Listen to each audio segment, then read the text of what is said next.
بہت شکریہ جناب اسپیکر. پہلے تو ابھی جو بات کی گئی اس کی ہم تصدیق بھی کرتے ہیں کہ حکومت بھی جو ہے وہ اتفاق کرتی ہے اس طریقہ کار سے جس کے اوپر ابھی آپ نے جس کو پڑھ کے سنایا. جو قوانین بنے ہیں ہمارے خیال میں وہ قوانین جو ہیں وہ آئینی بھی تقاضا پورا کرتے ہیں, قانونی تقاضا بھی پورا کرتے ہیں, اور پارلیمان کی روایت جو اس پارلیمان نے پہلے رکھی ہوئی ہیں ان کے بھی مطابق ہیں. لیکن اس کے باوجود ہم ایک قدم آگے جانے کو تیار ہیں اور کھلے دل کے ساتھ ہم اس کمیٹی کے اندر بیٹھ جائیں گے اور دیکھ لیں گے کہ اس کے اندر کیا ایسی غیر قانونی چیز ہے جو ہمیں نہیں نظر آئی, تو بالکل کھلے دل کے ساتھ ہم ساتھ بیٹھ جائیں گے. سر صاحب,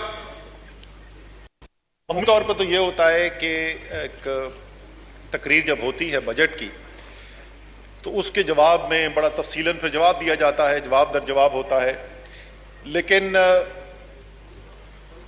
لیڈر آف اپوزیشن صاحب نے جو تقریر کی وہ اتنی تفصیل میں تھی کہ اگر میں اس کا جواب دینا شروع کر دوں, اور اس میں تقریباً ہر نقطہ ہی ایسا تھا جس کے اوپر حقائق برعکس رکھے جا سکتے ہیں, تو میں تو اگلے 2 دن صرف یہی تقریر کرتا رہوں گا. تو اس لیے میں صرف چند باتیں جو انہوں نے کہیں جو ریکارڈ کی درستگی کے لیے یا ہمارا نقطہ نظر سامنے رکھنے کے لیے ضروری ہیں کہ ان کے اوپر بات کی جائے, اور مختصر میں بات کروں گا ان چیزوں کے اوپر.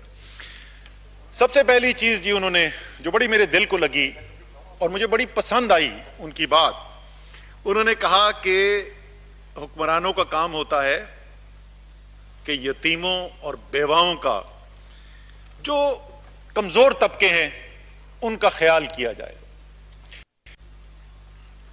اس بات کی میں مکمل طور پہ تائید کرتا ہوں, اور اسی لیے مجھے فخر ہے کہ میں ایک ایسی پارٹی کا کارکن ہوں جس کے لیڈر نے حکومت میں آنے کے بعد نہیں, جس نے زندگی میں اپنی اتنی بیواؤں اور یتیموں کی شوکت خانم کے ذریعے, نمل یونیورسٹی کے ذریعے, عمران خان فاؤنڈیشن کے ذریعے خدمت کی ہے کہ شاید کسی اور پاکستانی نے نہ کی ہو.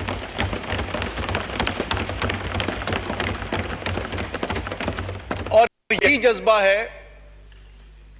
عمومی طور پر لیڈر آف اپوزیشن کی بات درست ہے کہ ملک کے اندر مخیر حضرات ہوتے ہیں, وہ مخیر حضرات جو ہیں وہ کمزور طبقے کی مدد کرتے ہیں, لیکن اولین ذمہ داری اس کی ریاست کی ہوتی ہے.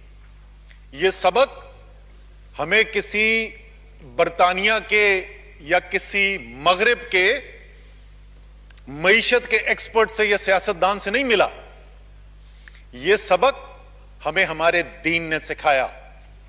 اس ریاست مدینہ جس کا ہم خواب دیکھتے ہیں, یہ دنیا کی پہلی ویلفیئر سوسائٹی وہاں پر بنی. ریاست نے ذمہ داری اٹھائی پہلی دفعہ کہ جو غریب ہے, نادار ہے, کمزور ہے, سب سے پہلا حق اس کا ہے ریاستی وسائل کے اوپر. تو یہ ذمہ داری یہ کہہ دینا کہ یہ کام صرف مخیر لوگوں کا ہے اور وہ ذاتی حیثیت میں لوگوں کو مدد کریں, شاید اگر لیڈر آف اپوزیشن ان لوگوں کے ساتھ جا کر بیٹھیں جو پناہ گاہ کے اندر آتے ہیں, جن کو لنگر خانے سے کھانے کو ملتا ہے, عزت احترام کے ساتھ ملتا ہے, تو شاید وہ کچھ مختلف بات کریں. اور کیونکہ ایک ذاتی یقین ہے وزیر اعظم کا, اس لیے یہ مجھے بڑا فخر ہے اس بات کے اوپر جو میں آپ کو بتانے جا رہا ہوں کہ پرائم منسٹر سیکریٹریٹ اور پرائم منسٹر ہاؤس کے اخراجات میں 108 کروڑ روپے سالانہ کی کمی کر کے یہ کام کیے جا رہے ہیں.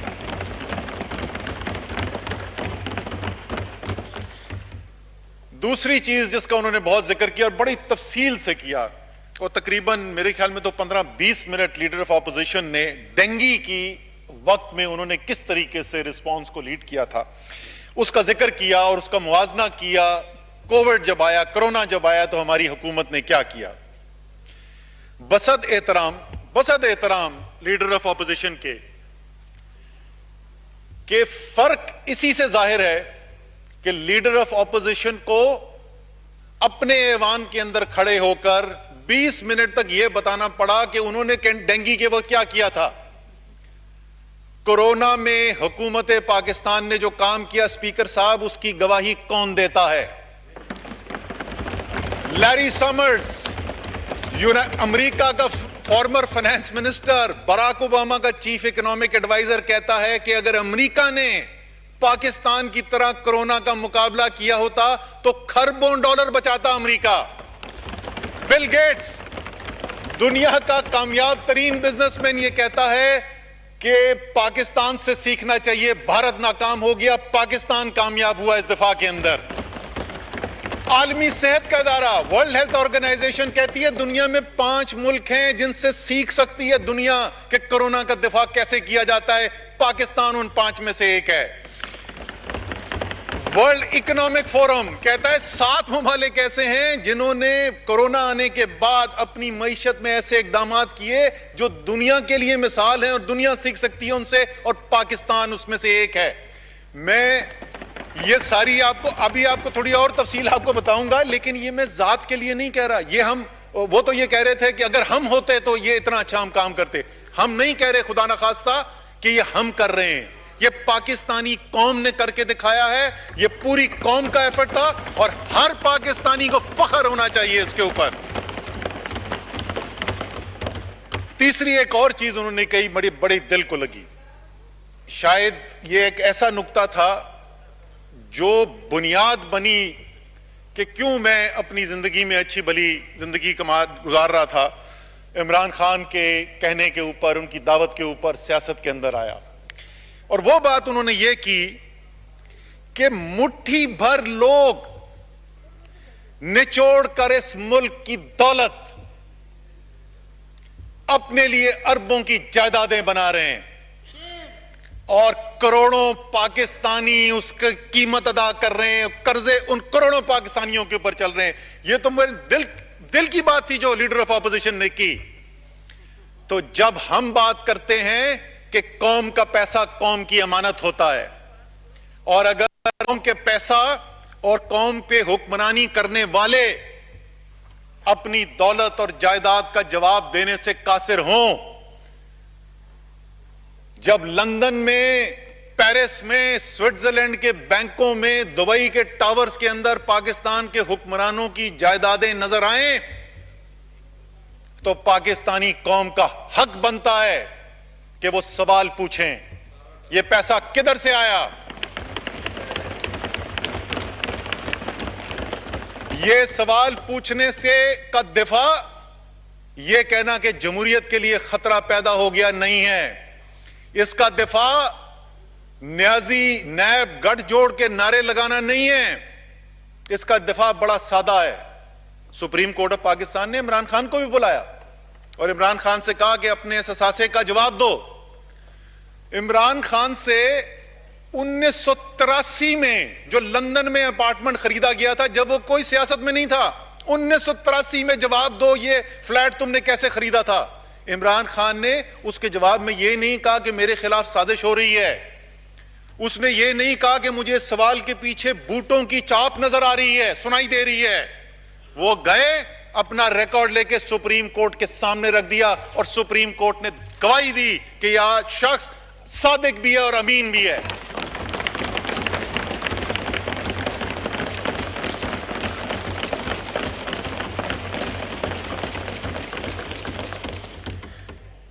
پھر انہوں نے ذکر کیا بڑی تفصیل سے, اور یہ ان کا حق بنتا ہے, بڑی تفصیل سے انہوں نے ذکر کیا کہ پنجاب کے اندر وہ ایک اور بات ہے کہ مسلم لیگ نون کی تو حکومت پورے پاکستان میں تھی, لیکن منصوبے انہوں نے جتنے بھی گنوائے وہ سب کے سب جو ہے, شاید میرے سننے میں کوئی کمزوری رہی ہو, شاید راجہ پرویز اشرف نے سنا ہو کوئی اور صوبے کی, نہ کہ میں نے نہیں ذکر سنا, میں نے صرف پنجاب کے منصوبوں کا ذکر سنا. کاش وہ بھی یہ کرتے کہ جس طریقے سے عمران خان نے ان لوگوں کے لیے جو کینسر کا علاج رکھنے کی سکت نہیں رکھتے, جو امریکہ اور برطانیہ جا کر اپنا علاج نہیں کروا سکتے, ان کے لیے ایک پاکستان میں ایک ادارہ بنایا. اور جس دن یہ صورتحال پیدا ہوئی کہ 2013, اور میں اس وقت لاہور میں تو ان کی گاڑی میں تھا ساتھ, جس وقت ہم ہاسپٹل جا رہے تھے, جس وقت ڈاکٹرز کو یہ نہیں پتا تھا کہ زندگی اور موت کی کشمکش میں کامیاب ہوں گے یا نہیں ہوں گے, اور ان کو مشورہ دیا گیا کہ آپ کے لیے ایئر ایمبولنس کا ہم انتظام کرتے ہیں، اور ایئر ایمبولنس سے آپ کو امریکہ برطانیہ وہاں لے جاتے ہیں علاج کرنے کے لیے. انہوں نے کہا نہیں، میں اسی ہسپتال میں جہاں غریب ترین پاکستانی کا علاج ہوتا ہے میں یہی کرواؤں گا.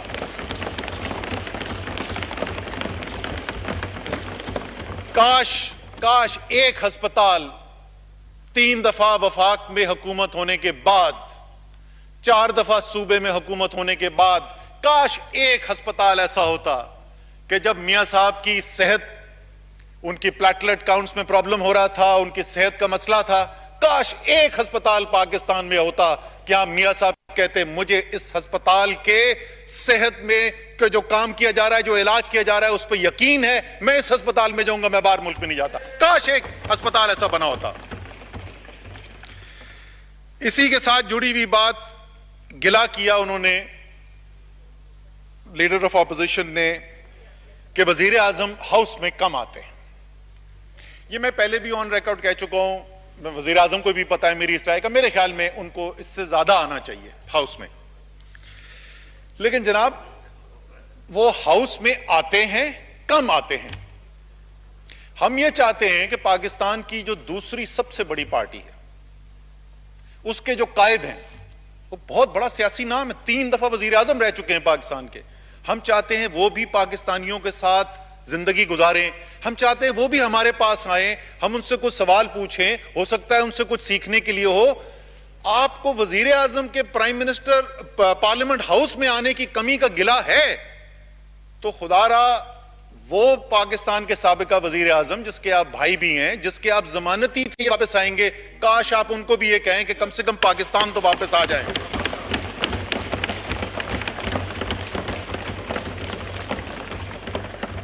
آخری 2 چیزیں جن کی میں بات کروں گا جی، اس کے بعد میں اپنی تقریر کے اوپر آؤں گا، معیشت کے اوپر. خیبر پختونخوا کی کافی بات کی گئی اور انہوں نے کہا کہ اگر ہمیں خیبر پختونخوا دیا ہوتا تو ہم خیبر پختونخوا کی تقدیر بدل دیتے. شاید لیڈر آف اپوزیشن کو یاد نہیں رہا یا انہوں نے کسی نے یاد نہیں دلایا، مسلم لیگ نون کی حکومت ہے چکی ہے خیبر پختونخوا میں.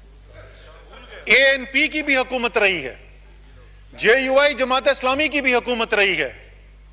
خیبر پختونخوا کے عوام آزاد فیصلے کرنے والے عوام ہیں. ان کو کارکردگی پسند نہیں آتی تو وہ کسی کے نعروں کے پیچھے ووٹ نہیں ڈالتے. کارکردگی کرو گے تو ووٹ ملے گا، کارکردگی نہیں کرو گے تو باہر. میں کچھ تشبیہ دینے والا تھا، چلے میں وہ نہیں دیتا، غیر پارلیمانی ہو جائے گا. لیکن نہیں کر سکے کارکردگی، موقع ملا نہیں کر سکے کارکردگی. خیبر پختونخوا کے عوام نے باہر کر دیا، فارغ کر دیا. جب تحریک انصاف کی حکومت آئی تو یہی تقریریں اس وقت بھی ہوتی تھی. بڑے بڑے سیاسی تجزیہ کار پوچھتے تھے، ہمارے اچھے خیر خواہ پوچھتے تھے. 2.5 سال 3 سال گزر گیا، اسد مان جاؤ فارغ ہو گئے خیبر پختونخوا میں. اچھا بھائی، ہمیں تو عوام خیبر پختونخوا کے کچھ اور کہتے ہیں. مجھے یاد ہے ایک دفعہ میں بنی گالا تھا تو میں وزیر اعظم سے، خان صاحب کہتے تھے، ہم خان صاحب سے بات کر رہا تھا تو میں نے کہا جی میں جو آواز جو آ رہی ہے نا خیبر پختونخوا سے، ورکر ہمارا ناراض ہے، کیونکہ ہم تو صرف میرٹ کی بات کرتے ہیں. ورکر ہمارا ناراض ہے، ووٹ خوش ہے. اور وہ ووٹر ایسا خوش ہوا کہ وہ ووٹر جس نے آج تک کسی حکومت کو دوبارہ الیکٹ نہیں کیا تھا، 2/3 اکثریت کے ساتھ اسی حکومت کو واپس لے کے آیا. سب لوگ ایوان میں بیٹھنے والے جمہوریت پر یقین رکھنے والے لوگ ہیں، ووٹ کو عزت دو کا نعرہ لگانے والے لوگ ہیں. تو میری درخواست یہ ہوگی، بڑی بسط احترام درخواست یہ ہوگی کہ خیبر پختونخوا کے عوام نے جو ووٹ ڈالا ہے اس کو عزت دیں اور مان جائیں یہ بات کہ جیسی کارکردگی خیبر پختونخوا کے اندر تحریک انصاف کی حکومت، پرویز خٹک کی حکومت نے کر کے دکھائی، ایسی خیبر پختونخوا کی تاریخ میں کبھی نہیں ہوا تھا.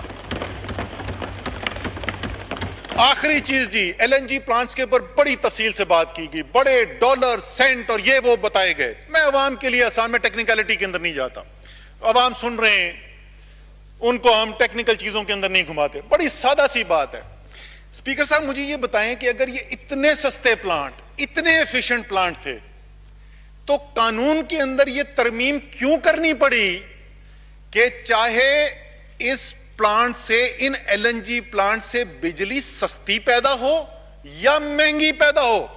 چلے میں تھوڑا سا 1 منٹ لگا دیتا ہوں.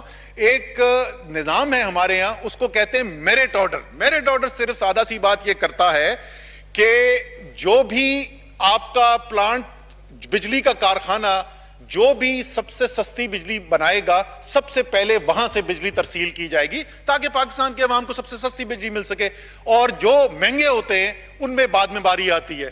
قانون کے اندر ترمیم کی گئی، قانون میں لکھا گیا کہ یہ ایل این جی کے جو پلانٹس ہیں یہ مسٹ رن پلانٹ ہیں. مسٹ رن یعنی چاہے جتنا بھی مہنگا ہو آپ نے انہی کو چلانا ہے. اگر یہ اتنے ایفیشنٹ پلانٹ تھے تو یہ قانون میں ترمیم کی ضرورت کیا تھی؟ میں آپ کو بتاتا ہوں ترمیم میں کیوں ضرورت تھی. سر ہم نے وہ قانون بدل دیا ہے، ہم وہ بوجھ پاکستان کے عوام پر نہیں ڈالنے دیں گے. اس فیصلے کے اندر اگلے 2 سال کی ہم نے کیلکولیشن کرا کے دیکھی، 2.5 سال کی، ہاں عمر 2.5 سال کی کیلکولیشن کرا کے دیکھی. صرف 2.5 سال کے اندر پاکستان کے بجلی کے صارف کو ان مہنگے پلانٹ سے بجلی مجبوراً نہ خریدنے کی وجہ سے 140 ارب روپے کا فائدہ ہوگا. 140 ارب روپے یہ ٹیکہ لگ رہا تھا. وہ تھرمل ایفیشنسی کے بارے میں ہم سب ڈسکس کر سکتے ہیں، لیکن اس بات کا سادہ سوال کا جواب ضرور ہمیں چاہیے. اس کے بعد سر ہم آتے ہیں اپنی جو معیشت کے اوپر بات کرنے کے لیے. ایک بہت بڑا تفصیلی حصہ اس کے اندر یہ تھا کہ دودھ اور شہد کی نہریں بہہ رہی تھیں، چاروں طرف ہریالی تھی، پاکستان ترقی کی راہ پر تیزی سے چل رہا تھا. تو سب سے پہلے تو ایک اسپیکر صاحب چھوٹا سا واقعہ آپ کو میں بتاتا ہوں. یہ ہے بات آخری بجٹ کی. مسلم لیگ کی حکومت ختم ہونے میں ہفتے بچے ہیں. یہ شروع کی بات نہیں ہے، یہ ہفتے بچے ہیں. کیونکہ مکسی صاحب ہفتے بچے ہیں. اسد عمر اپوزیشن کے ایم این اے، ادھر پیچھے میں بیک بینچر ہوتا تھا، ادھر سے کھڑا ہوا ایک تقریر کی میں نے، اور میں نے کہا کہ معیشت کی یہ حالت ہے اور یہ ذخائر اتنی تیزی سے گر رہے ہیں زر مبادلہ کے کہ the Titanic is about to hit the iceberg. Titanic دنیا کی سب سے بڑی سمندری جہاز تھا جی. وہ سمندری جہاز اللہ تعالیٰ جو ہے غرور کو بڑی جلدی ڈبوتا ہے جی. تو انہوں نے کہا کہ یہ انسنکیبل ہے، یہ ڈوب ہی نہیں سکتا جہاز. تو پہلی سفر پہ وہ نکلا، آئس برگ کو اس نے ہٹ کیا، برفانی تودے کو، اور وہ ڈوب گیا. تو میں نے اسی کی مثال دی کہ پاکستان کی معیشت کی اس وقت یہ حالت ہے. یہ ہماری معیشت جو ہے وہ ٹائٹینک کی طرح برفانی تودے سے ٹکرا کے ڈوبنے والی ہے. سر ادھر ہی فلور پہ کھڑے ہوئے، یہیں پہ جہاں پہ میں کھڑا ہوں، اس وقت کے وزیر خزانہ جناب مفتاح اسماعیل، اور یقین رکھیے اسپیکر صاحب مفتاح اسماعیل کا تحریک انصاف سے کوئی تعلق نہیں. مفتاح اسماعیل صاحب نے کھڑے ہو کے کہا، یہ ویڈیو موجود ہے، ٹی وی پہ دکھائی جا چکی ہے، بارہا دکھائی جا چکی ہے، اگر کسی کو کاپی چاہیے تو میں پھر دے دوں گا. یہ مسلم لیگ نون کی حکومت ختم ہونے میں ہفتے رہ گئے. انہوں نے کہا اسد صاحب ٹھیک بات کر رہے ہیں، لیکن اسد صاحب ٹائٹینک بہت بڑا جہاز ہوتا ہے، اس کی سمت بدلنے میں بھی ٹائم لگتا ہے، ہم کوشش کر رہے ہیں. یہ مسلم لیگ نون کے وزیر خارجہ ان کی حکومت ختم ہونے کے آخری ہفتوں میں بات کر رہے ہیں. اچھا یہ مجھے جی بڑا زبردست عمر ایوب صاحب نے دیا ہے، 9 فروری 2018 کا کارٹون ہے.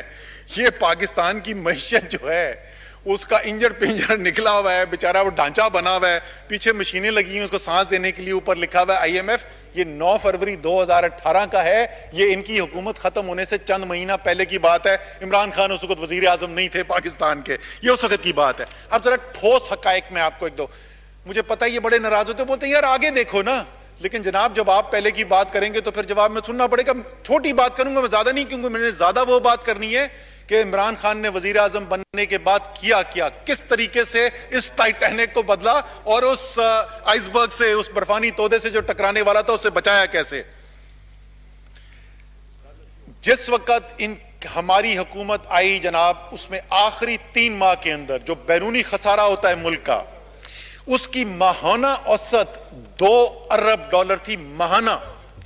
امپورٹس جو ہیں ہماری درآمدات وہ تو $5 ارب سے زیادہ تھی, تقریباً $5.5 ارب ماہانہ پہ پہنچی ہوئی تھی. لیکن صرف بیرونی خسارہ جو تھا, راجہ صاحب جب آپ کی حکومت چھوڑ کے گئی تھی نا, راجہ پرویز اشرف وزیر اعظم تھے جی, ان کی حکومت جب چھوڑ کے گئی تو آخری سال میں آپ نے پورے سال میں $2.5 ارب کا بیرونی خسارہ چھوڑا تھا. جب انہوں نے چھوڑا تو ایک مہینے میں $2 ارب ہو رہا تھا, اور ہر مہینے ہو رہا تھا. پاکستان کے زر مبادلہ کے ذخائر جناب $10.2 بلین تھے. $6.7 ارب کے قلیل مدتی قرضے لیے ہوئے تھے. یعنی جو نیٹ ریزرو ہمارے پاس تھا وہ کل $3.5 ارب تھا جس وقت ہماری حکومت آئی ہے. $5.5 ارب کے مہینے کے اندر امپورٹس ہو رہی تھیں, اور $3.5 ارب کے ٹوٹل ذخائر 2 ہفتے کے بچے ہوئے تھے. اسی لیے ان کے لوگ مجھ پر اعتراض کرتے ہیں, تنقید کرتے ہیں, کہتے ہیں فوراً IMF کے پاس کیوں نہیں چلا گیا. بھائی آپ تو دودھ اور شہد کی ندیاں چھوڑ کے گئے تھے, IMF کے پاس جانے کی ضرورت کیا تھی. یہ حالات ہمارے پاس چھوڑ کے گئے. وزیر اعظم عمران خان آئے, انہوں نے مشکل ترین فیصلے کیے, سیاسی طور پر مشکل فیصلے کیے. وہ اس لیے کیے کہ وہ لیڈر ہے, وہ سیاستدان نہیں ہے. اس کو پاکستان کی بہتری چاہیے تھی, اس کو اپنی سیاسی شہرت نہیں چاہیے تھی. مشکل فیصلوں کا آپ اثر سن لیں. آپ $2 بلین کا ہمارا خسارہ آ رہا ہے, اور آپ سوچیں مومنٹم اور وہ ٹائٹینک جس کو بدلنے میں بڑی دیر لگتی ہے. پہلے جو ہمارے 8-9 مہینے گزرے اس کے اندر ہم نے اس کو آدھا کر دیا. یہ $2 ارب سے صرف $1 ارب ماہانہ رہ گیا. ابھی IMF پروگرام شروع نہیں ہوا, یہ IMF پروگرام شروع ہونے سے پہلے کی بات کر رہے ہیں. اگلے سال پورے سال 19-20 میں صرف $4.5 ارب, یعنی کہ $400 ملین ماہانہ سے بھی کم, $2 ارب ماہانہ سے لیا تھا. اور الحمدللہ انتہائی فخر کے ساتھ میں یہ آپ کو بتا رہا ہوں کہ عمران خان کی حکومت نے, تحریک انصاف کی حکومت نے اس سال 1 دہائی گزرنے کے بعد, تقریباً 1.5 دہائی کے بعد پہلا سال ہونے جا رہا ہے کہ بیرونی خسارہ نہیں, سرپلس ہوگا انشاءاللہ تعالی. پہلے 11 مہینے کا سرپلس ہے. ہم نے آپ کی صرف تباہی کی داستانیں نہیں سنائی, ہم نے اس کے لیے سخت فیصلے کیے, پہلے دن سے فیصلے کیے اور بہتری کر کے دکھائی. اب وہاں سے ہم نکل رہے تھے, لیڈر آف اپوزیشن نے آج بات کی کہ 52 سال کے اندر سب سے کم معیشت کا گروتھ, اور انہوں نے کہا یہ کووڈ سے پہلے ہے. معذرت کے ساتھ آپ نے کسی نے آپ کو غلط کہانی سنا دی ہے. وہ 0.5% جس کی بات کر رہے ہیں, یہ پچھلے سال کا ہمارا گروتھ ریٹ تھا جس میں کرونا آ چکا تھا. یہ وہ پیریڈ تھا جس کے اندر آپ کے دوسرے اپوزیشن لیڈر یہیں ہاؤس میں کھڑے ہو کے لاک ڈاؤن کے مطالبے کر رہے تھے. اور صرف عمران خان تھا جو کہہ رہا تھا کہ میں نے صرف صحت کا نظام بچانا نہیں ہے, میں نے غریب کو بھوک اور افلاس سے بھی بچانا ہے. کووڈ سے ہم کس طریقے سے نکلے میں بہت زیادہ تفصیل میں نہیں جاتا, لیکن 2 صرف آپ کو اشاریے دے دیتا ہوں. سر باقی دنیا چھوڑ دیں, باقی دنیا میں بھی اگر آپ دیکھیں امریکہ کی معیشت بیٹھ گئی, برطانیہ, جرمنی, طاقتور سے طاقتور معیشتوں کا. آپ صرف ہمارے ہمسائے کے ساتھ دیکھ لیں. دونوں چیزیں میں آپ کو بتاتا ہوں کس طریقے سے. وہ کہہ رہے تھے کووڈ کا مقابلہ, ہم آپ کو بتاتے ہیں کووڈ کا مقابلہ ٹھوس نمبرز کے ساتھ بتاتے ہیں. آپ کو پہلے بتایا دنیا نے کیسی تعریف کی, اب آپ کو بتاتا ہوں کیوں تعریف کی. پہلے آپ آ جائیں صحت کے اوپر. جو نظام بنایا گیا, تمام صوبوں کی انتظامی ٹیم, صحت کی ٹیمز, ان کو بھی میں مبارکباد دینا چاہتا ہوں, ہمیشہ میں ان کو خراج تحسین پیش کرنا چاہتا ہوں. لیکن خصوصی طور پہ NCOC کی ٹیم جس نے شبانہ روز محنت کی اور جس جذبے کے ساتھ کام کیا, میں ان کو خراج تحسین پیش کرنا چاہتا ہوں. نتیجہ کیا نکلا؟ نتیجتاً آج سے میں 2-3 دن پہلے کی ہے, یہ روزانہ بڑھتا جا رہا ہے فرق. پاکستان کے اندر جو اموات ہوئی کووڈ کی وجہ سے, اور بھارت میں جو اموات ہوئی کووڈ کی وجہ سے, اگر میں ان کو آبادی کے لحاظ سے برابر کر دوں, تقریباً 6 گنا سے ذرا زیادہ بڑھی ہے بھارت کی آبادی. اگر بھارت میں فی کس اموات کورونا کی وجہ سے وہی ہوتی جو پاکستان میں ہوئی, تو ابھی تک بھارت میں 2,35,000 اموات کم ہوئی ہوتی. 2,35,000 اموات وہاں پہ زیادہ ہوئی ہیں کیونکہ انہوں نے جو فیصلے کیے کووڈ سے، جس طریقے سے انہوں نے نمٹنے کی کوشش کی وہ ناکام ہوئی، اور جس طریقے سے عمران خان کی حکومت نے فیصلے کیے اور جس طریقے کا نظام ہم نے بنایا وہ کامیاب ہوا۔ 2,35,000 لوگ کا فرق اموات چھوٹا نمبر نہیں ہے۔ معیشت کے اوپر آ جائیں، چلے یہ تو صحت بچا لی، انہوں نے کیا طریقہ نکالا؟ صحت بچانے کے لیے سب بند کر دو۔ معیشت کے ساتھ کیا ہوا؟ ذرا معیشت دیکھ لیں انڈیا کے ساتھ۔ انڈیا کی معیشت 1 سال 2 سال نہیں، پچھلے 15-20 سال سے دنیا کی تیز ترین بڑھتی ہوئی معیشت میں سے ایک تھی، ٹاپ 3 کے اندر ہوتی ہے نارملی۔ 7% کمی آئی اس سال جو ابھی ان کا ختم ہوا ہے مارچ میں، 7% کمی آئی۔ الحمدللہ پاکستان کی معیشت میں 4% اضافہ ہوا، ایسا اضافہ ہوا کہ اپوزیشن دنگ رہ گئی، آج تک سمجھ میں نہیں آ رہا کہ یہ اضافہ کیسے ہوا۔ باتیں نہیں کرتے جناب، کامیابی اللہ تعالیٰ کے فضل سے، کامیابی پاکستان کے عوام نے دیکھی ہے زمین پر ہوتی ہوئی۔ یہ کیسے ہوا؟ میں نے آپ کو معیشت کی سائٹ پہ ذرا سا تفصیل میں لے کر جاتا ہوں۔ کون سے فیصلے؟ یہ خود بخود نہیں ہو گیا یہ 4% گروتھ جس کی وجہ سے دنگ ہے، کیونکہ ظاہر ہے یہ تو صبح شام وہ تقریریں کر رہی تھیں، وہ نااہل پتہ نہیں ایٹسیٹرا، ان کو پتہ نہیں تھا کہ ہم فیصلے کیا، ہمیں تو پتہ تھا نا فیصلے کیا کریں۔ ذرا میں دوبارہ ان کو بتاؤں، شاید اس سے بعد یقین آ جائے کہ فیصلے ہو کیا رہے تھے۔ سر، احساس دنیا کے 5 سب سے بڑے سوشل پروٹیکشن پروگرامز میں سے ایک، انٹرنیشنلی ریکگنائزڈ، خصوصی ایمرجنسی ریلیف کے تحت 1.5 کروڑ پاکستانی خاندان یعنی تقریباً 9 کروڑ پاکستانیوں کو یہ امداد پہنچائی گئی اور 200 ارب روپے کے قریب یہ امداد پہنچائی گئی۔ 200 ارب روپے، 9 کروڑ لوگ جو معیشت کے لیے، جو انڈسٹری بچانے کے لیے، بجلی کے بلز کے اندر جو ریلیف دی گئی، جو یوٹیلیٹی سٹورز کے اندر سستی چیزیں فراہم کی گئی، اس کے علاوہ جو ہمارے سینٹرل بینک نے فیصلے کیے، پالیسی ریٹ کٹ کیا جی 6.25% سے پالیسی ریٹ کم کیا، 13.25% سے 7% میں 1 سال کے اندر لے کے آئے۔ اتنی تیزی سے جہاں تک میری معلومات ہیں پاکستان کی تاریخ میں کبھی انٹرسٹ ریٹ نہیں کم ہوا۔ ٹیمپرری اکنامک ریفارم ری فائنانس فیسلٹی کے تحت 435 ارب روپے کے انٹرسٹ فری لون دیے گئے بزنسز کو تاکہ وہ چلتے رہیں اور لوگوں کا روزگار اس کے ساتھ چلتا رہے۔ لون ایکسٹینشن اور ڈیٹ ریلیف پیکج کے تحت 911 ارب روپے کی ریلیف دی گئی، اور اسٹیٹ بینک آف پاکستان روزگار اسکیم کے تحت 238 ارب روپے دیے گئے تاکہ لوگوں کو بے روزگار نہ کیا جائے اور ان کو تنخواہیں دی جا سکیں۔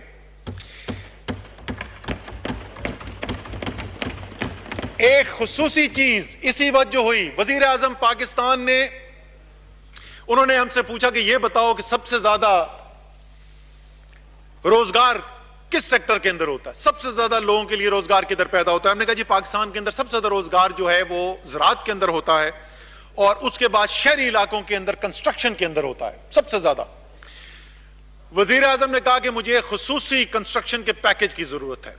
اس خصوصی کنسٹرکشن پیکج کے لیے نیگوسیشن کے لیے خود وزیر اعظم نے آئی ایم ایف کے مینیجنگ ڈائریکٹر سے رابطہ کیا، اور آئی ایم ایف کے مینیجنگ ڈائریکٹر سے نیگوشیٹ کر کے وہ ریلیف لی تاکہ وہ اس سیکٹر کو دے سکیں۔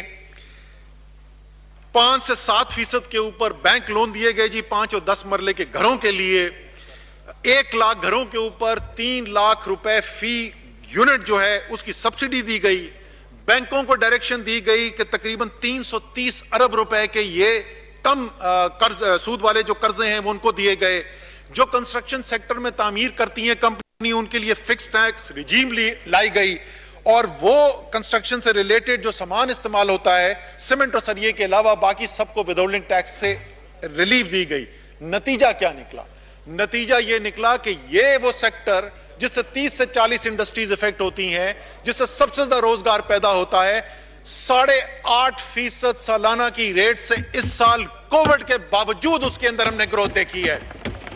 اور نہ صرف یہ پیکج نیگوشیٹ کیا، وزیر اعظم خود اس کو فالو اپ کرتے ہیں, خود میٹنگز کرتے ہیں, سارے صوبے وہاں پہ بیٹھتے ہیں, نیشنل کمانڈ کاؤنسل بنائی ہوئی ہے کنسٹرکشن کے لیے, اور خود وزیر اعظم جو جہاں پر بھی کہیں پہ مشکل آتی ہے اس کے اندر انٹروین کرتے ہیں. اور کیوں کرتے ہیں؟ صرف اس لیے کہ میرا دیہڑی دار جو ہے, میرا غریب جو ہے, اس کو اس کے اندر روزگار ملتا ہے. تو اس لیے وزیر اعظم خود اس کام کو لیڈ کر رہے ہیں, اور کامیابی کر کے دکھائیے آپ کو.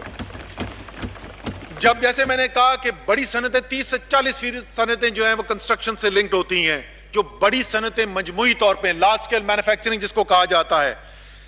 آپ کو خوشی ہوگی اسپیکر صاحب کے اس کورونا کے باوجود جولائی سے اپریل تک کے اعداد و شمار جو آئے ہیں 12.8% اضافہ ہوا ہے ہماری لارج اسکیل مینوفیکچرنگ کے اندر.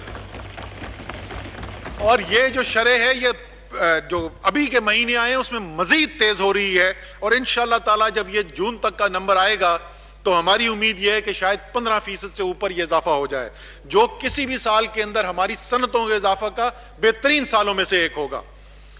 بجلی کی کنزمپشن, اس سے پتہ چلتا ہے کہ صنعت چل رہی ہے کہ نہیں چل رہی. جناب اسپیکر, جولائی سے مارچ تک جو ہے وہ مجموعی طور پہ تقریباً 9% اضافہ ہوا ہے بجلی کی کھپت کے اندر. نومبر سے مارچ, کیونکہ نومبر کے اندر ایک اسپیشل پیکج لے کے آئے پاکستان کے صنعت کار کے لیے تاکہ معیشت کا پہیہ چلے, صنعت چلے, روزگار ملے ہمارے مزدور کو. اور نومبر میں جب سے وہ پیکج لے کے آئے ہیں, نومبر کے بعد سے جو شرح ہے اس کی بجلی کی کھپت کی صنعت کے لیے اس میں 15% کا اضافہ ہوا ہے, اور انشاءاللہ تعالی اس میں بھی اور آگے تیزی آ رہی ہے. ایکسپورٹس, بڑی انہوں نے خوبصورت بات کی لیڈر آف اپوزیشن نے, بیگرز کانٹ بی چوزرز. بالکل درست بات ہے سر. بیگر بنتے کیسے ہیں اسپیکر صاحب؟ بیگر بنتے ہیں جب آپ کے بیرونی خسارے وہ ہوں جیسے میں نے جن کا ذکر کیا. جب جو 2 ارب ڈالر مہینے کے خسارے ہوں گے تو آپ کشکول اٹھا کے پھریں گے. اس کا حل کیا ہے؟ اس کا حل ہے کہ آپ آمدنی بنائیں. آمدنی کے ہمارے 2 بڑے ذریعے ہیں, ایک ایکسپورٹ ہے, دوسری جو ترسیل زر ہے جو باہر سے پاکستانی بیچتے ہیں. دونوں کی کہانی سن لیں. ایکسپورٹ کے اندر جو مسلم لیگ نون نے ایک نیا ریکارڈ قائم کیا, 2013 میں جتنی ان کو ایکسپورٹ ملی 2018 میں 5 سال بعد اس سے کم یہ ایکسپورٹ چھوڑ کے گئے. یہ پاکستان کی تاریخ میں نہیں ہوا تھا. یعنی کس چیز کے لیے انہوں نے گراؤنڈ تیار کیا؟ بیگرز کانٹ بی چوزرز کے لیے. بیگر بنانے کے لیے پاکستان کو ایکسپورٹ انڈسٹری بٹھا دی, امپورٹس بڑھتی چلی گئی, بیرونی خسارے بڑھتے چلے گئے. ویسے دکھ تھوڑا کبھی کبھی ہوتا ہے, کوئی تھوڑی میں ذرا ذاتی بات کر لوں یا ایسی اجتماعی ہماری طرف سے, کہ چلیں یہ سب کچھ کر گئے تھے, اس کے بعد جب یہ درس دیتے ہیں نا اس کا دکھ ضرور ہوتا ہے کہ کچھ تو سوچو تم ملک کے ساتھ کر کے کیا گئے ہو. اس کے بعد ہمیں درس دیتے ہیں. پھر جناب اس سال کیا ہو رہا ہے؟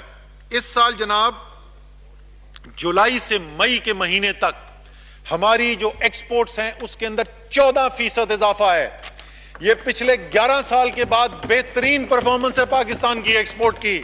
اور رزاق داؤد صاحب سے اس دن بات ہو رہی تھی, انشاءاللہ تعالیٰ آپ کو اگلا سال اس سے بھی بہتر نظر آئے گا. دوسرا ترسیل زر, جو بیرون ملک پاکستانی ہے وہ پاکستان سے عشق کرتا ہے اور اس کو عمران خان کے اوپر اعتماد ہے. وہ باہر رہتے ہیں, وہ دبئی میں بھی ہیں, وہ لندن میں بھی ہیں, وہ امریکہ میں بھی ہیں. ان کو پتا ہے کہ وہاں پہ کوئی ان کو یہ نہیں بتاتا جی یہ فلانا ٹاور جو ہے یہ عمران خان کا ہے, یہ ان کے کسی رشتہ دار کا ہے. کوئی لندن میں نہیں بتاتا کہ یہ جو محل ہیں یہ محل کو عمران خان کے رشتہ دار کے ہیں. کوئی امریکہ میں جائیدادیں نہیں بتاتا, کوئی سوئٹزرلینڈ کے اندر اکاؤنٹ نہیں بتاتا کہ یہ عمران خان کے کوئی اکاؤنٹس ہیں. اس لیے لوگ وہ بیرون ملک پاکستانی جو پاکستان سے عشق کرتے ہیں وہ سمجھتے ہیں کہ ایک دیانتدار سچا لیڈر ملا ہے پاکستان کو, پاکستان پر اعتماد بڑھا ہوا ہے. اور اس کا نتیجہ کیا ہے؟ اور اس کا نتیجہ یہ ہے جناب اسپیکر کہ جولائی سے لے کے مئی کے مہینے تک ہماری جو ترسیلات زر ہیں جو بیرون ملک پاکستانی بھیج رہے ہیں اس میں 29.4% کا اضافہ ہوا ہے. 6 ارب ڈالر یعنی 900 ارب روپے سے زیادہ آ چکے ہیں. انشاءاللہ تعالی جب سال ختم ہوگا جون کا 1000 ارب روپے سے زیادہ مزید رقم یہاں پہ آئے گی. اور یہ صرف آپ کے فورن ایکسچینج ریزرو کے اندر نہیں آپ کا فائدہ کر رہے, یہ 1000 ارب روپے کدھر جاتا ہے؟ 90% سے زیادہ، میرے خیال میں جہاں تک مجھے یاد ہے تقریباً 93% وہ لوگ ہیں جو چھوٹی ترسیلات زراعتی ہیں، یعنی پاکستان کے سفید پوش کے پاس یا غریب کے پاس یہ پیسہ جاتا ہے۔ شاید یہی وجہ ہے کہ اپوزیشن کی بڑی جماعت جو ہے وہ ایڑی چوٹی کا زور لگا رہی ہے کہ ان بیرون ملک پاکستانیوں سے ڈالر تو لیتے رہو، ان کو ووٹ نہ ڈالنے دو۔ انشاءاللہ تعالیٰ یہ عمران خان کی تحریک انصاف کی کمٹمنٹ تھی، انشاءاللہ تعالیٰ اس کمٹمنٹ کو پورا کریں گے اور بیرون ملک پاکستانیوں کو ان کے ووٹ کا حق دلوا کے رہیں گے۔ محصولات ریونیو کی بات کی گئی، جی ریونیو گروتھ نہیں ہو رہی اس سال کے اندر کرونا کے باوجود۔ جولائی سے مئی ریونیو کی گروتھ 18%، 17.9% پریسائسلی پچھلے سال کی نسبت۔ پہلا سال ہے کہ پاکستان کی تاریخ میں 4,000 ارب روپے سے زیادہ کا ریونیو اکٹھا کیا گیا۔ ابھی 11 مہینے ہوئے ہیں، ابھی پورا سال نہیں ہوا، ابھی 4,164 ارب جمع ہو گئے۔ انشاءاللہ تعالیٰ جب یہ سال ختم ہوگا تو یہ رقم میرے اندازے کے مطابق 4.8 4.9 ارب تک پہنچے گی، خراب تک پہنچے گی۔ انفارمیشن ٹیکنالوجی اس ملک کا فیوچر ہے، اس کی معیشت کا فیوچر ہے۔ نوجوان ٹیلنٹڈ نوجوان ہیں، ہنرمند نوجوان ہیں، اور ایک تاریخی پروگرام کیا جا رہا ہے ان کو ہنر سکھانے کا سارے پاکستان کے ہر حصے کے اندر، ہر وفاقی اکائی کے اندر۔ پچھلے کئی سالوں سے پوٹینشل کی باتیں ہوتی تھیں لیکن اس کی ایکسپورٹس بڑھ نہیں رہی تھی۔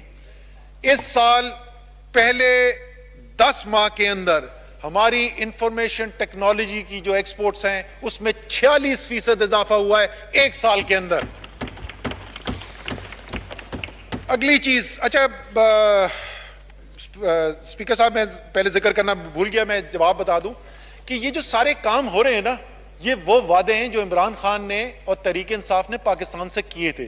ہمارا جو منشور تھا 2018 کا، اس منشور کے اندر جس پہ ہم نے انتخابات لڑے، اس میں 4 چیپٹر تھے جو معیشت سے تعلق رکھتے تھے۔ ایک یہ تھا کہ ہماری انکلوزیو اکنامک گروتھ ہوگی، یعنی کہ ہماری معیشت بڑی بھی ہوگی اور انصاف پر مبنی ہوگی، اس کا فائدہ چند خاندانوں کو نہیں ہوگا، اس کا فائدہ جو ہے عام آدمی کو ہوگا۔ اور میں نے آپ کو بتایا ایک حصہ اس کا کہ کس طریقے سے عام آدمی کا فائدہ ہو رہا ہے، ابھی میں آگے اس سے بھی بڑی آپ کو بات بتانے والا ہوں۔ دوسرا حصہ اس کے اندر یہ تھا کہ اس ملک کی زراعت جو ہے ریڑھ کی ہڈی ہے، اس کا کسان جو ہے اس کی محنت سے اس ملک کی معیشت چلتی ہے۔ پاکستان کی جو امپلائمنٹ ہے، پاکستان کی جو معیشت ہے، اس کا سب سے بڑا حصہ اس کا کسان ہے۔ کسانوں کے لیے تحریک انصاف نے کیا کیا اور اس کا نتیجہ کیا نکلا، اس کا میں آپ کو مختصر سا جائزہ دیتا ہوں، اور اس کے اندر خاص طور پہ ہم نے ڈیم بنانے کے اوپر زور دیا تھا۔ اسپیکر صاحب، آپ کو خوشی ہوگی کہ اس وقت پاکستان کی تاریخ میں پہلی دفعہ 3 بڑے بجلی کے پانی کے منصوبوں کے اوپر کام ہو رہا ہے۔ میں چھوٹوں کی بھی ذکر کرتا ہوں، 3 بڑے پانی کے منصوبے، تعمیر بادشاہ، مومند، داسو، ایک وقت میں تینوں کے اوپر کام ہو رہا ہے۔ اس کے علاوہ سندھ کے اندر RBOD 3، گومل زم ڈیم ادھر خیبر پختونخوا کے اندر، پھر سندھ میں نئی گاج، K4 کا RBOD 2، ان سب کے اوپر بلوچستان کے اندر متعدد چھوٹے، میں نام لینا شروع کر دیتا ہوں، میڈیم سائز ڈیم جو ہے، نولنگ ڈیم بلوچستان، نئی Gaj Sindh, Winder dam Balochistan, Ghabir dam Punjab, Papin dam Punjab, Kurram Tangi KPK، Awaran dam Balochistan, Panjgur dam Balochistan, یہ سارے وہ منصوبے ہیں جن کا اس سال کے PSDP کے اندر ہم نے شامل کیے ہوئے ہیں۔ خالد بھائی، نولنگ ڈیم جی سر، یہ آئے نا خرچ کرے۔ اس کے بعد سر کینالز، ہم نے یہ پانی کسان تک پہنچانا ہے۔ Kachhi canal phase 1 part A, Kachhi canal part 2 Balochistan کے دونوں منصوبے، رینی کینال سندھ کے اندر، and remodelling of Warsak canal Khyber Pakhtunkhwa کے اندر۔ یہ تو منصوبے ہیں جو ہم کر رہے ہیں۔ محنت جو کرتا ہے کسان، صبح سے لے کے شام تک جو وہ محنت کرتا ہے، وہ اس قسم کے ایئر کنڈیشن کے ایوانوں میں نہیں بیٹھتا، وہ بڑے سخت حالات کے اندر محنت کرتا ہے، اور اتنی محنت کے بعد اگر پھر بھی اس کو معاوضہ نہ ملے تو یہ ظلم نہیں ہے تو اور کیا ہے؟ میں آپ کو صرف 2 فصلوں کی مثال دوں گا، 2 بڑی فصلوں کی مثال دوں گا، اور پھر میں مجموعی طور پر آپ کو موازنہ کر کے بتاؤں گا کہ کسان کو مسلم لیگ نون کی حکومت نے کیا دیا اور تحریک انصاف کی حکومت کیا دے رہی ہے۔ 2 بڑی چیزیں جی۔ 2013 میں مسلم لیگ نون کی حکومت آتی ہے، 1200 روپے فی 40 کلو گرام گندم کی قیمت متعین ہوتی ہے۔ 5 سال کسان کے لیے تقریریں ہوتی ہیں، ہر تقریر میں کسان کا ذکر ہوتا ہے۔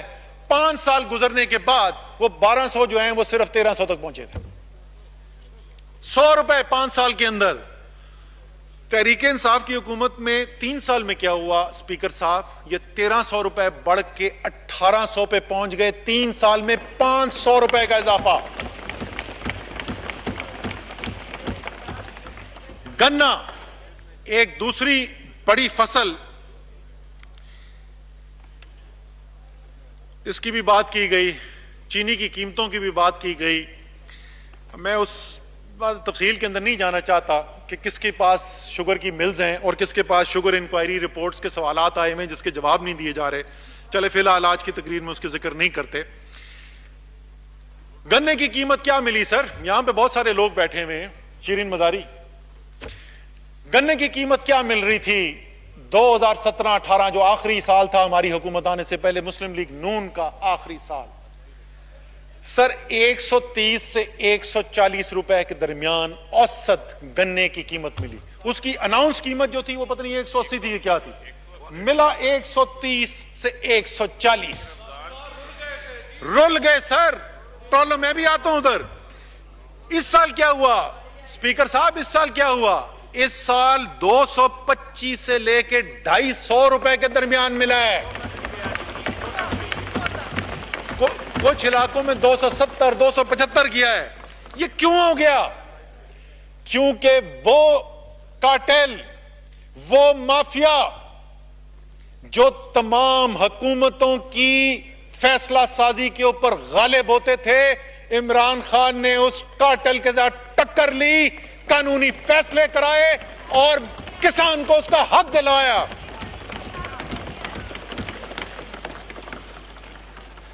اللہ تعالیٰ نے بھی فضل کیا، بر وقت فیصلے بھی ہوئے، کسان کو ٹھیک قیمت بھی ملی۔ نتیجہ کیا نکلا؟ اور ہمیشہ سے ہم یہی کہتے ہیں، کسان کو اس کی محنت کا جائز حق دو۔ جس تیزی سے کسان پاکستان کو پیسہ لوٹائے گا اور کوئی علاقہ نہیں کر سکتا۔ جناب اب یہ آگے میرے پاس شیخ خرم اب مجھے یاد دلائیں گے کہ فیصل آباد میں کس طریقے سے جب نون کی حکومت تھی تو سریے کے بھاؤ ٹیکسٹائل کی ملیں بک رہی تھیں، اور آج کس طریقے سے اربوں ڈالر کی انویسٹمنٹ ہو رہی ہے اسی فیصل آباد کے اندر ٹیکسٹائل کے لیے۔ لیکن ایگریکلچر پہ واپس جاتے ہیں جی۔ 5 ہماری بڑی فصلیں، کپاس کی سندھ کے اندر خاص طور پہ پچھلے سال کھڑی فصل کے اوپر بارش ہوئی، اس میں کوئی سندھ کی حکومت کا قصور نہیں تھا، نقصان ہوا بہت زیادہ۔ باقی 4 فصلوں کے اندر ہوا کیا؟ یہ کسی تاریخ میں پاکستان کی آپ کو بہت دور جانا پڑے گا ڈھونڈنے کے لیے۔ گندم کی پاکستان کی تاریخ کی سب سے بڑی فصل، چاول کی پاکستان کی سب سے بڑی فصل تاریخ کی، مکئی کی پاکستان کی سب سے بڑی فصل تاریخ کی، اور گنے کی پاکستان کی دوسری سب سے بڑی فصل۔ 4 بڑی فصلیں، 7 قیمت مل رہی تھی۔ نتیجہ کیا نکلا؟ یہ ذرا غور سے سنیں اسپیکر صاحب، اور یہ جو سب کسان کہتے ہیں یہ کیا دے کے گئے کسان کو اور عمران خان کیا کر رہا ہے کسان کے لیے، یہ غور سے سنیں، کیونکہ ان ایوانوں کے اندر اور شہروں کے اندر ٹی وی کے اینکر جو ہیں، سیاستدان میرے جیسے جو ہیں، وہ کسان کے ساتھ کم ان کا ٹائم گزرتا ہے۔ ٹی وی کے اینکر بھی جو ہیں وہ بھی شہروں والے ہوتے، اخباروں میں لکھنے والے بھی شہروں والے ہوتے، کسان کی بات کوئی نہیں کرتا۔ مسلم لیگ نون کی حکومت جب آئی تو ہماری فصلوں کا جو ٹوٹل جی این پی تھا، یعنی اس کے اندر جو ویلیو ایڈ کی گئی، جو کسان کو ملا، اس کے اندر 5 سال کے اندر اسپیکر صاحب 350 ارب روپے کا اضافہ ہوا۔ 350 ارب روپے کا 5 سال میں 70 ارب سالانہ اس میں بہتری آئی. ہم جو ہے نا وہ جعلی اعداد و شمار والے کام کرتے نہیں ہیں, تو جو آپ نے اچھا کام کیا ہم آپ کو اعداد و شمار کے ساتھ, شاید آپ کو بھی حکومت نے آپ کو انعام بتایا, کیونکہ کسان کی بات کم کرتی تھی ان کی حکومت, زیادہ انڈسٹریلسٹ تھے, جو ساری لیڈرشپ کے اندر بھی انڈسٹریلسٹ تھے, تو وہ کسان کی بات کم کرتے تھے. تو 5 سال کے اندر 70 ارب روپے سالانہ کے لحاظ سے 350 ارب روپے کا اضافہ ہو گیا. 3 سال میں تحریک انصاف کے کیا ہوا سر جناب؟ اس 3 سال کے اندر یہ جو چیزیں میں نے پہلے بتائیں, بہتر قیمت مل رہی تھی اور ریکارڈ فصلیں ہو رہی تھی, ریکارڈ پیداوار ہو رہی تھی, ان دونوں کو جب ملا کے دیکھا گیا تو 1700 ارب روپے کا اضافہ ہوا ہے. 1700 ارب روپے. وہاں کسان کی بہتری, سالانہ بہتری کسان کی 70 ارب روپے, یہاں سالانہ بہتری کسان کی 570 ارب روپے. سر باتیں نہیں کرتے, کارکردگی کر کے دکھاتے ہیں. بڑی ہم نے ان کی سنی باتیں, بڑی جگتوں میں ان کا مقابلہ ویسے بڑا مشکل ہے. فواد چودھری کا ویسے یہ نہیں کر سکتے مقابلہ, لیکن باقی جگتیں اچھی ہیں, لیکن ہم کارکردگی کر کے دکھاتے ہیں سر. پھر سر ایک جو وعدہ ہمارا تھا, جیسے میں نے کہا 4 چیپٹر تھے جی, تیسرا اس کے اندر جو تھا, اسپیکر صاحب آپ کے پیشنس کا شکریہ, لیکن میری پارٹی کی طرف سے مجھے ہدایات تھیں کہ جواب تفصیلی دینا ہے اور حقائق پر مبنی دینا ہے, تو میں تھوڑا سا ٹائم لے رہا ہوں. لیکن کوئی اگر خوفزدہ ہو گیا میری یہ بات سن کے, میں لیڈر آف اپوزیشن کے قریب بھی ٹائم نہیں لوں گا تو زیادہ پریشان نہیں ہونا. اچھا جی, اب آ جائیں جناب, جو عمران خان کا خواب ہے, جو ان کا ریاست مدینہ کیا چیز ہے جی؟ ریاست مدینہ کو اگر ہم کریں کہ ہماری زندگی کے اندر کیا چیز ہمیں ہوتی ہوئی نظر آئے, اللہ پہ ایمان تو ظاہر ہے اس کا بنیادی, مسلمان آپ ہو نہیں سکتے. نبی محمد صلی اللہ علیہ وسلم کے آخری نبی ہونے پہ ایمان نہ رکھتے ہوں تو آپ مسلمان ہی نہیں ہو سکتے. یہ تو مسلمان ہو گئے, لیکن ہمیں ریاست کے اندر کیا نظر آئے جس سے ہم کہیں کہ ہاں یہ واقعی وہ کام ہو رہا ہے جو ہم ریاست مدینہ سے سیکھ کر رہے ہیں, اس درس پر عمل کر رہے ہیں. 2 میرے خیال میں بنیادی ستون ہیں اس کے, اور وہ بھی جڑے ہوئے ہیں ایک دوسرے سے. ایک تو انصاف ہوتا ہوا نظر آئے, طاقتور اور کمزور کے لیے ایک قانون نظر آئے.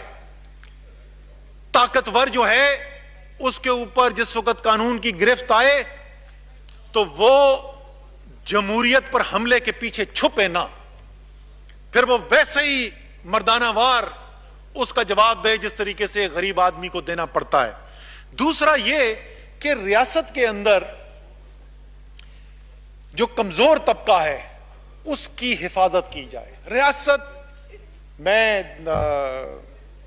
پیپلز پارٹی کے لیڈر ہیں, لیکن بڑی خوبصورت انہوں نے ایک نظم لکھی تھی, اس کا اگر میں اعتزاز احسن صاحب میرے بڑے بھائی کے بڑے دوست بھی تھے جی, تو میں اگر ان کا بورو کر سکوں, ریاست ہوگی ماں کے جیسی, ایک مصرع انہوں نے کہا ریاست ہوگی ماں کے جیسی.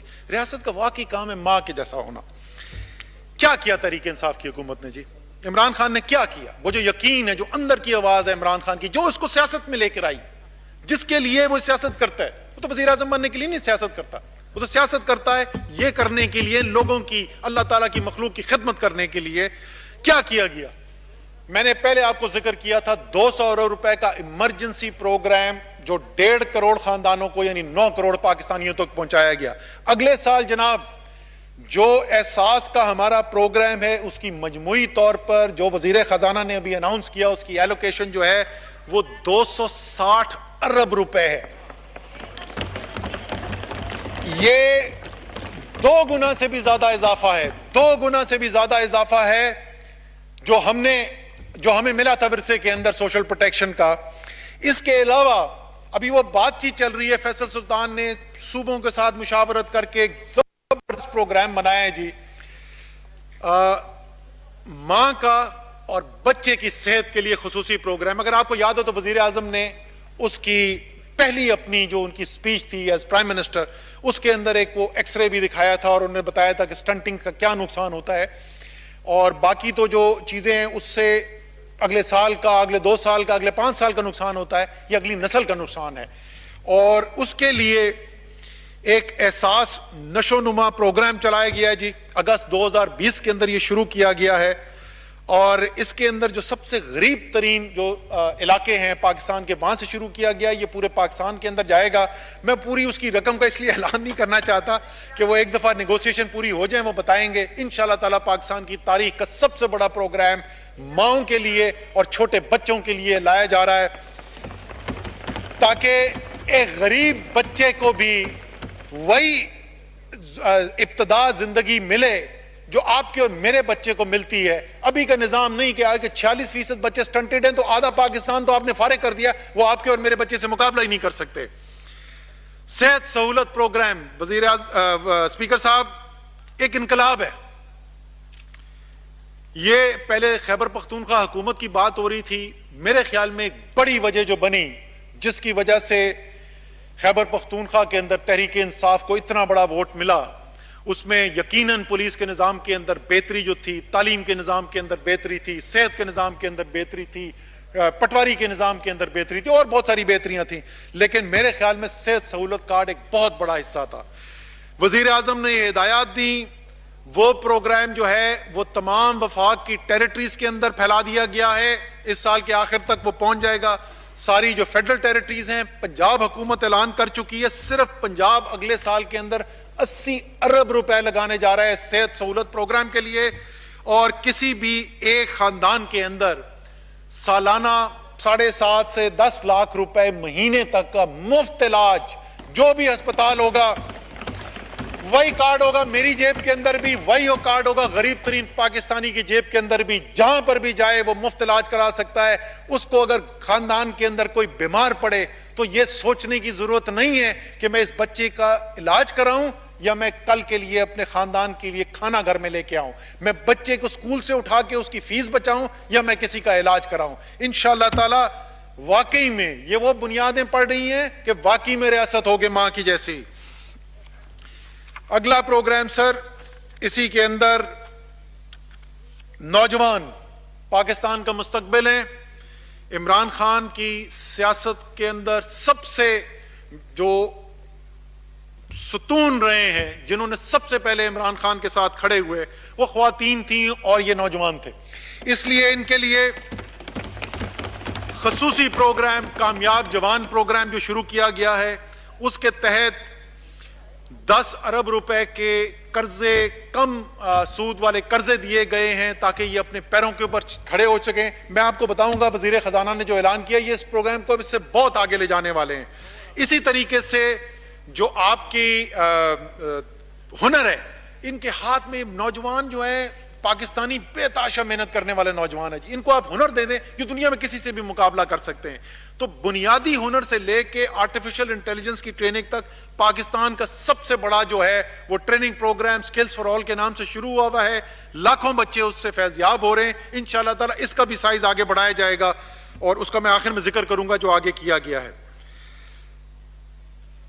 75 high tech skill development centres بن رہے ہیں، 120 کامیاب جوان کے مراکز بنائے جا رہے ہیں، ایک نیشنل امپلائمنٹ ایکسچینج بنایا جا رہا ہے تاکہ ٹرانسپیرنسی کے ساتھ میرٹ کی بنیاد کے اوپر نوکریاں دی جا سکے. خصوصی طور پہ جو سرکاری نوکریاں ہیں اس کو ٹرانسپیرنٹ کیا جا سکے نظام کو.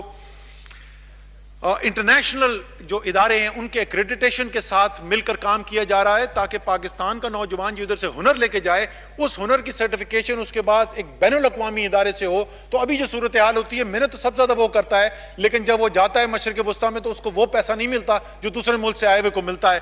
اس کے لیے ایک بہت زبردست یہ پروگرام ہے. 40 انسٹیٹیوٹس کو پہلے فیز کے اندر انٹرنیشنل ایکریڈیٹیشن دلائی جا رہی ہے. تعلیم زیور ہے، اور جس دین کے اندر، جس اللہ تعالیٰ کے پیغام کی ابتدا ہی اقرا سے ہوئی بھی ہو،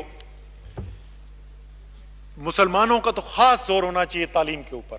مجھے بڑی خوشی ہے کہ وفاقی حکومت تو اعلیٰ تعلیم کو کرتی ہے.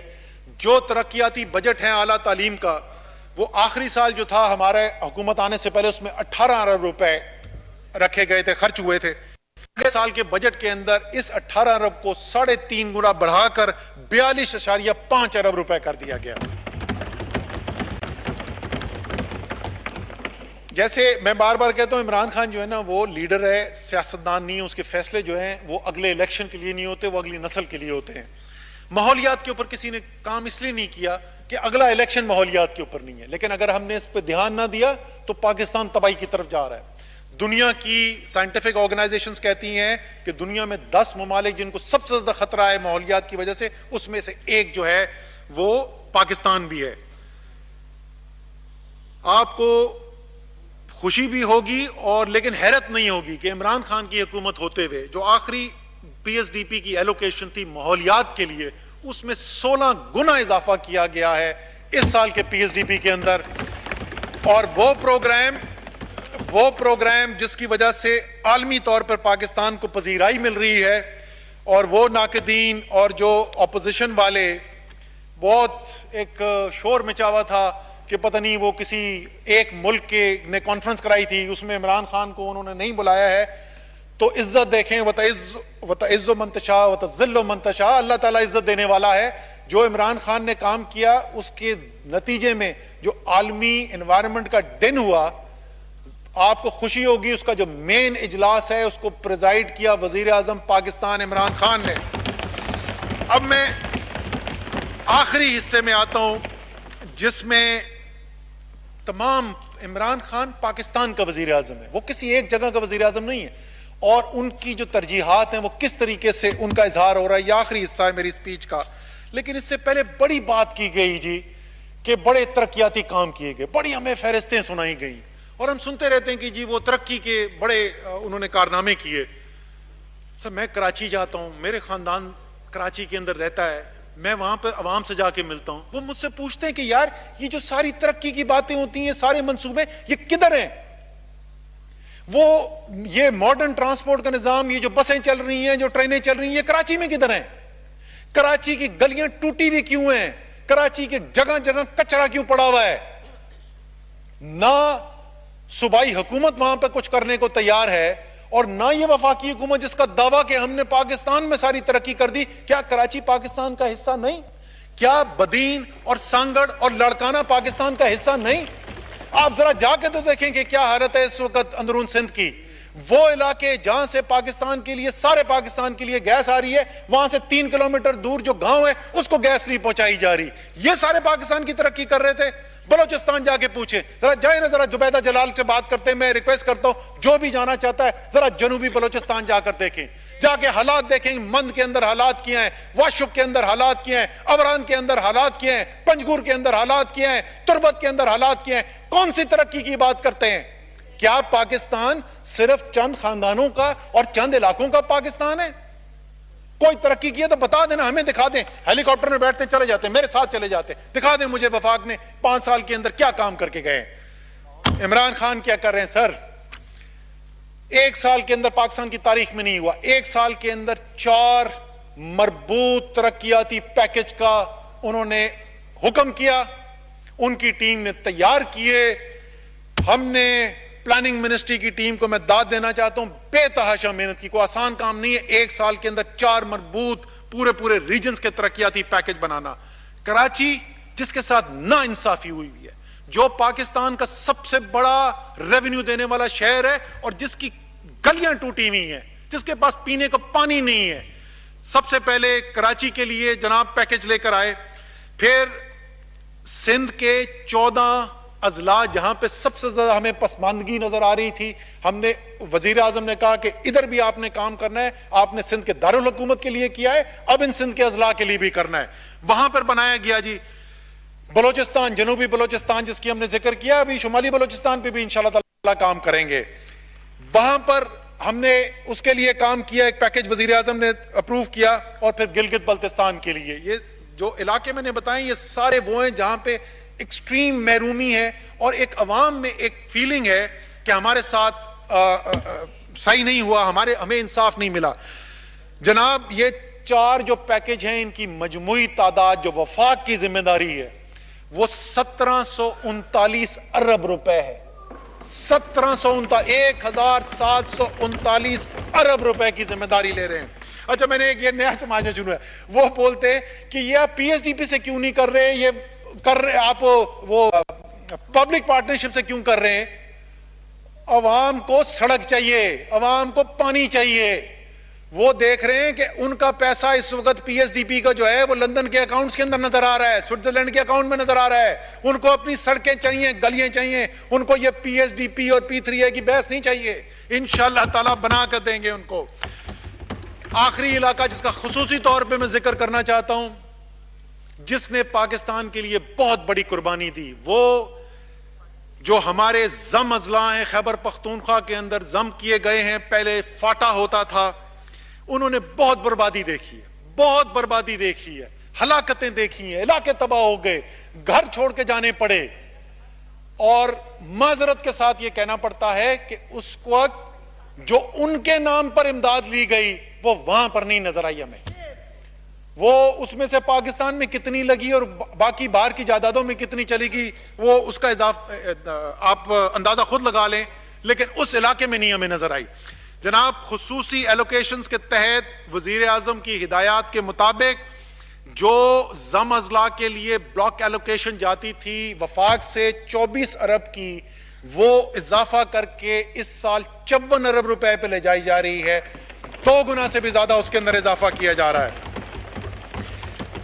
آخری حصہ اسی سے جڑا ہوا ہے, لیکن میں نے کہا کہ میں جوڑ دوں کیونکہ وہاں سے بہت باتیں ہوئی. بڑی سر کووڈ کے اوپر باتیں ہوئی, بڑی ویکسین کے اوپر باتیں ہوئی. ایک تو پتہ نہیں کدھر سے گھڑ کے ہم سے پوچھ لیا کریں یار, ہم آپ کو ڈیٹا دینے کو تیار ہیں, ہم سے لے لیا کریں.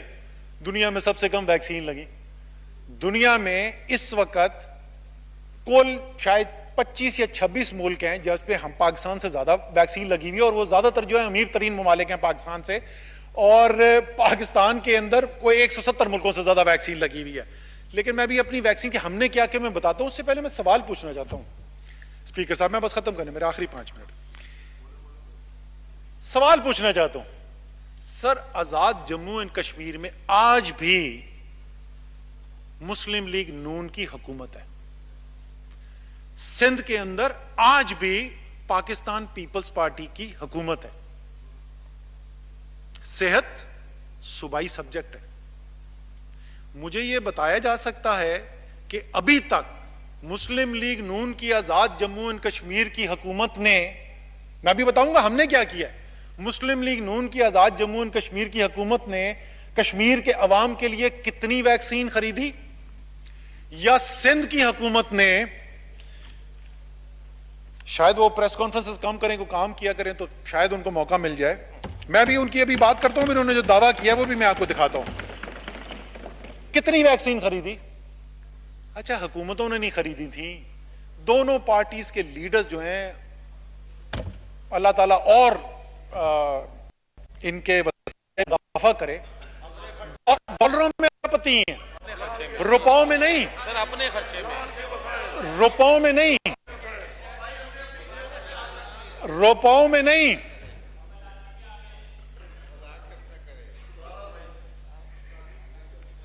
سر روپوں میں نہیں,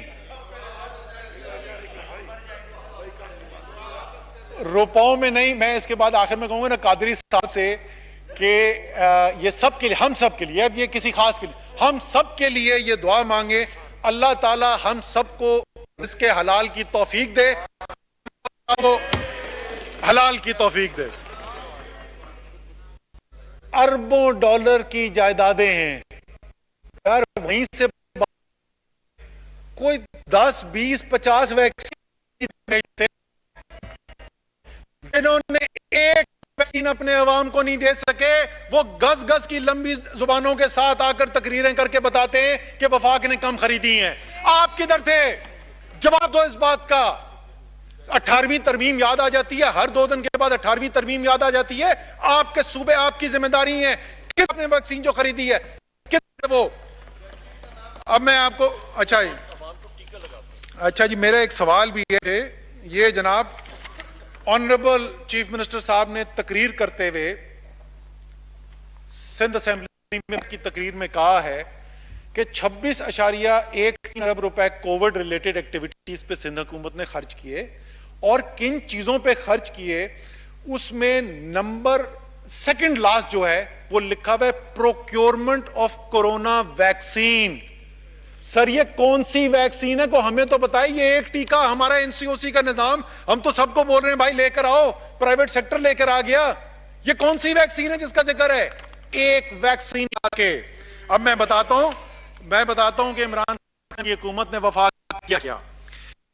جناب وفاق کی ابھی جو کووڈ پر اخراجات کیے گئے مجموعی طور کے اوپر، اس میں ابھی تک کا جو خرچہ ہو چکا ہے اس میں 120 ارب روپے خرچ کیے گئے.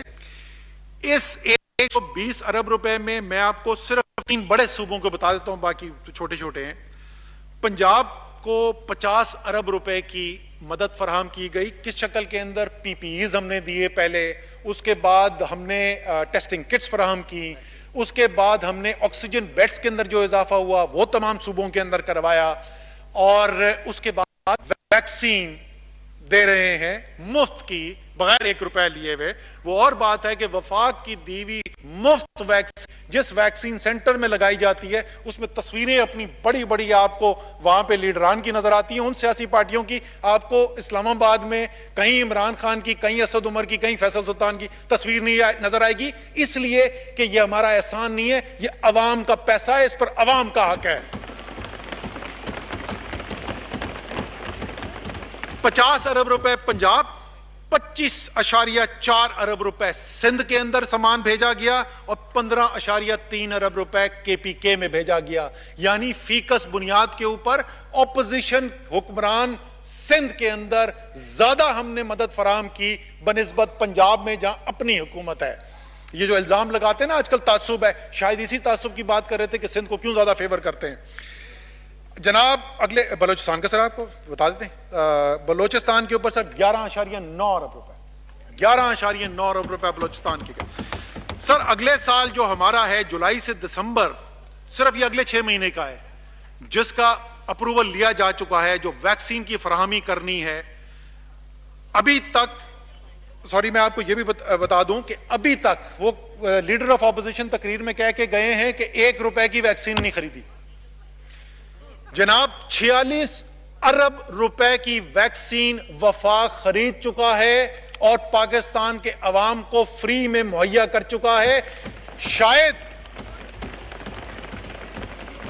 یہ ممکن ہے کہ وہ پیجز کو غلط دے دیے ہوں اور لیڈر آف اپوزیشن یہ بات اپنے آزاد جموں اینڈ کشمیر کے وزیر اعظم کو کہنا چاہتے ہوں کہ ابھی تک انہوں نے کوئی اپنے عوام کے لیے ویکسین نہیں خریدی ہے. ہم اپنی وفاق 46 ارب روپے، وفاق ہمارا کوئی احسان نہیں ہے، عوام کا پیسہ ہے، اور 46 ارب روپے کی ویکسین لگ چکی ہے. اگلے 6 ماہ کے اندر 147 ارب روپے کی ویکسین کے اوپر اخراجات آنے والے ہیں. ٹوٹل 193 ارب روپے ہیں جس کے اوپر خرچہ کیا جائے گا.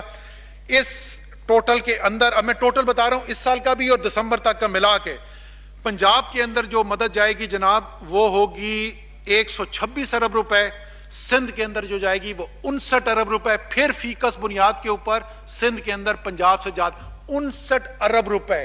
یہ اس کے علاوہ ہے جو 65 ارب روپے سندھ کے عوام کو براہ راست احساس ایمرجنسی پروگرام کے تحت دیے گئے. 65 ارب روپے سندھ کے عوام کو، 60 ارب روپے یہ، 65 ارب روپے وہ، 125 ارب روپے جس کو وہ کہتے ہیں، جس کے وزیر اعلیٰ کہ تعصب ہے اس حکومت کے اندر. سر اب آخر میں صرف عوام کو یہ یاد دلا دوں، وہ اسلم خان کہہ رہے ہیں کہ کراچی والوں کو بتائیں، گلی محلوں. مجھے بتانے کی ضرورت نہیں ہے، کراچی والے مجھے بتا رہے ہیں، مجھے پکڑ کے بتا رہے ہیں کہ 12 سال 13 سال جہاں انہوں نے کام دیکھا تھا وہاں آج وفاق، اور بہت سخت گلہ ہے وزیر اعلیٰ سندھ کو اس بات کے اوپر کہ وفاق کیوں جا کے کراچی کے اندر اور سندھ کے اندر عوام کی خدمت کر رہی ہے.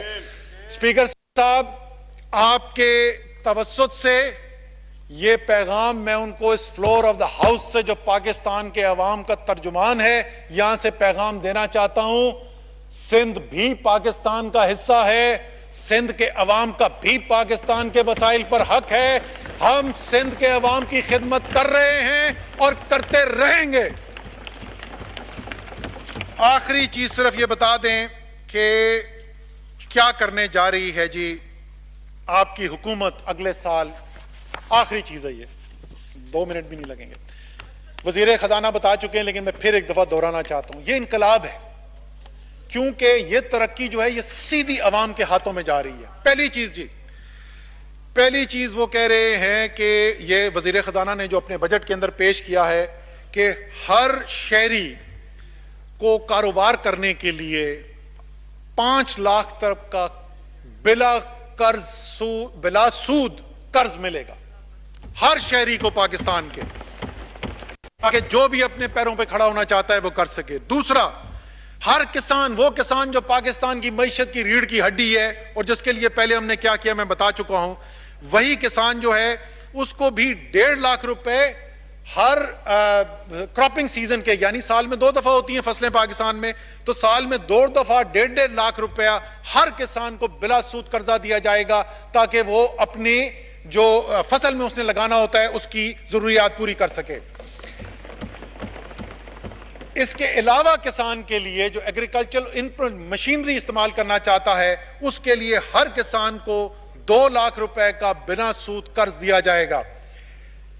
ہر کم آمدنی والے گھر اپنا گھر بنانے کے لیے, اپنی چھت کے لیے 20 لاکھ تک کا بلا سود قرض دیا جائے گا اپنا گھر بنانے کے لیے. ہر گھر کا صحت انصاف کا میں پہلے بتا چکا ہوں, ہر خاندان کے لیے لاکھوں روپے سالانہ کا صحت کا خرچہ جو ہے وہ حکومت اٹھائے گی. اور آخری حصہ ایک کاروبار کے لیے آپ نے دے دیا. دوسرا, ہنر, ہر خاندان کے اندر ایک شخص جو ہے اس کو مفت ہنر کی تعلیم کے لیے مواقع فراہم کیے جائیں گے. اسپیکر صاحب, اینڈ میں آپ کو صرف یہی کہوں گا کہ 3 سال جو ہے ہم بڑی باتیں سنتے رہے. عمران خان نا تجربہ کار ہے. عمران خان جو ہے وہ صرف اپوزیشن سے بدلے لینا جانتا ہے. عمران خان نے معیشت کو بٹھا دیا اور پتہ نہیں کیا کیا ہم سنتے رہے. اس سارے وقت کے اندر جب یہ ٹائم ضائع کر رہے تھے یہ باتیں کرنے کا, عمران خان صبح سے لے کر شام تک محنت کر رہا تھا صرف اور صرف ایک چیز کہ میں اپنے عوام کی اور خاص طور پہ کمزور طبقے کی زندگی کیسے بہتر کروں. اور ہمارا یہ ایمان ہے کہ اگر آپ کی نیت صاف ہو اور آپ محنت کرنے کو تیار ہوں اور نیکی کے راہ پر نکلیں تو اللہ تعالیٰ آپ کو کامیابی دیتا ہے. آج اس کامیابی کے آثار اس قوم کو نظر آنا شروع ہو گئے ہیں. انشاءاللہ تعالیٰ یہاں سے سفر اور بہتری کی طرف جائے گا. اور مجھے اس میں کوئی شک نہیں کہ عمران خان نے جو ایک نئے پاکستان کا خواب دیکھا اور نئے پاکستان کی امید دلائی پاکستان کے عوام کو, پاکستان کے نوجوان کو, پاکستان کی خاتون کو, پاکستان کے بزرگ کو, انشاءاللہ تعالیٰ وہ خواب پورا ہونے جا رہا ہے. علامہ اقبال کے الفاظ میں رب کعبہ کی قسم حد سے گزر جاتی ہے جب, جیسے یہ پچھلے 10 سال تاریکی کے گزرے تو جب اتنی تاریکی ہوتی ہے تو علامہ اقبال کہتے ہیں رب کعبہ کی قسم حد سے گزر جاتی ہے جب شعلہ مشرق سے جل کر خاک ہو جاتی ہے شب.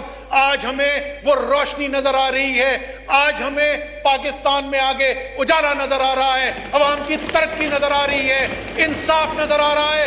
انشاءاللہ تعالی پاکستان ایک عظیم قوم بننے جا رہا ہے. پاکستان زندہ باد.